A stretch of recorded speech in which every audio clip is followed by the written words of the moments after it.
From the time she was a child, Onaedo was different. She didn't fear the dark like the others. She walked barefoot into the rain as if it were calling.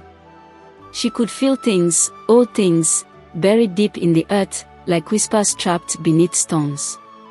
Her eyes, golden brown and piercing, made elders uncomfortable. They said she asked too many questions. But her mother, Ngozi, feared something else. There are things our blood remembers, she always said, and if you wake them, they will answer. When Onaedo was 8, her father died mysteriously in the bush. They said he fell from a palm tree, but she knew better.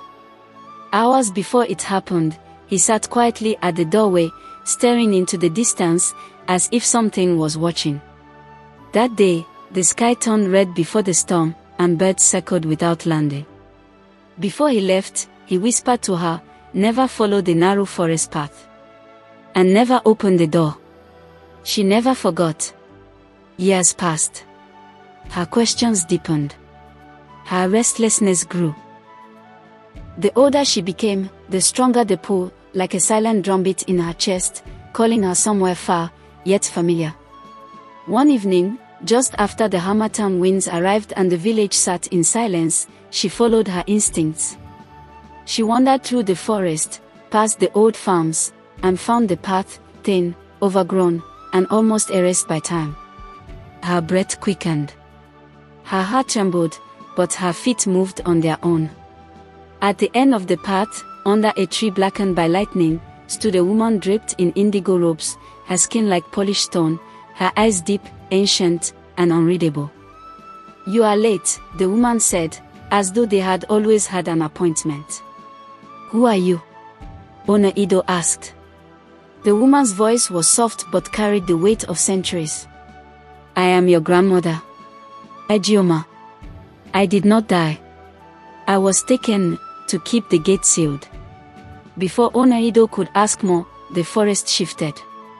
The wind paused. The earth beneath her feet sighed. Ijeoma lifted her hand, and the trees parted, revealing something that did not belong to this world. A gate stood tall in the clearing, woven from roots, bones, ash, and memory. It pulsed with power. Symbols floated above it, burning softly. In the center, carved into the wood, was the mark of their bloodline, a sunburst pierced by a serpent's form. "This gate holds the forgotten. It was our family's duty to guard it. Your ancestors sealed away what should never be set free. But they grew weary. They abandoned the oath. And now, the darkness stirs once more." Onaedo stepped closer, feeling its pull like a voice calling from deep underwater. "What lies beyond it?" she asked. "Things older than stories. Spirits who remember pain. And one who smiles without eyes and feeds on broken promises." Ijeoma turned to her. "And you, child, are the last flame. You must choose, run like those before you, or stand and remember." With a breath that felt heavier than her own body, Onaedo touched the gate. And everything changed. She awoke in her hut, drenched in sweat. But the symbol was now etched on her palm, glowing faintly. The next day, she saw the signs, birds flying backwards, flames flickering cold, the village river turning thick and dark. Children began speaking in their sleep. Elders dreamed of fire. Something had awakened. Her mother wept when Onaedo told her what she saw. Ngozi had hidden the truth her whole life, buried it deep to protect her daughter. But blood doesn't forget. She handed Onaedo an old cloth bundle. Inside was a cracked staff carved with strange symbols, and a necklace shaped like an open eye. "They belong to Ijeoma," she whispered. "Wear this when you return. It will know you." That night, the sky turned black at noon. The air stopped moving. The gate opened. Onaedo stood at the edge of the forest, alone but not afraid. Her staff in one hand, the necklace glowing against her skin, she stepped into the clearing. And there it stood, what once took Ijeoma. It had no face. No eyes. Just a permanent, white smile stretched across where a mouth should be. Its body was made of mist and hands, hundreds of them, some tiny, some large, grasping, reaching, remembering. You have come to offer yourself, it said, though its mouth did not move. I have come to end it, Onaedo replied. The creature laughed. They all said that. But she did not flinch. Instead, she began to sing.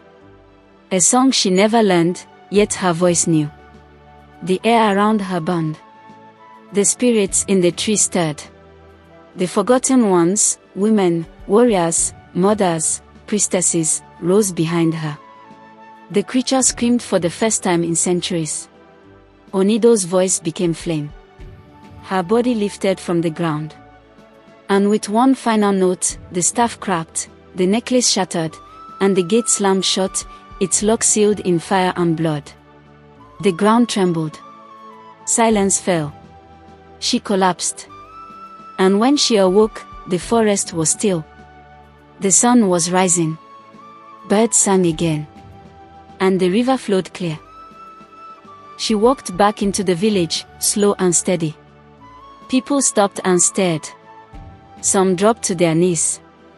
The elders wept. No one asked what happened. They already knew. From that day, Onaedo was not just a girl. She was the last flame. The gatekeeper. The one who faced the forgotten and returned. And sometimes, when the wind passes through the village and the trees bend toward the earth, people say they still hear it, her voice, singing softly from the forest edge, guarding a gate no one dares approach.